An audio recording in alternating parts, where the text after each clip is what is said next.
আমি কি করলাম, স্নান করে এসে গায়ে একটু লোশন মাখবো। ও মা, লোশন তো বের হচ্ছে না। লোশন বের করতে গিয়ে আমার গায়ে জ্বর চলে এলো। খুব শীত করছে, ঠান্ডা লাগছে, একটু আগুন তাপাতে হবে।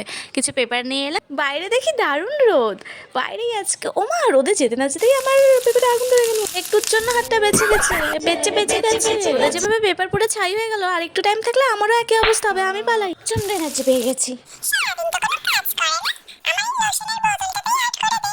না রে, এটা প্রফেশনাল আর্টিস্টের কাজ। আমার মতো প্রফেশনাল আর্টিস্ট কাজ করতে আসলে চারপাশে দর্শকের ছড়াছড়ি হয়ে যায়। এই দেখ, একজন দর্শক এসেছে। কি দাদা, আপনি কি কিনবেন আমার পেন্টিংটা 10 লাখ টাকায়? আরে দাঁড়ান না, টাকার নাম শুনলেই সবাই পালায়।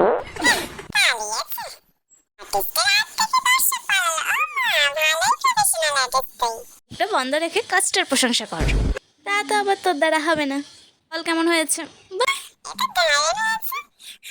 এটা আঁকতে গিয়ে তো আমার জার চড়ে আসছে। না রে, আরো অনেক কিছু করবো পরের পাটে।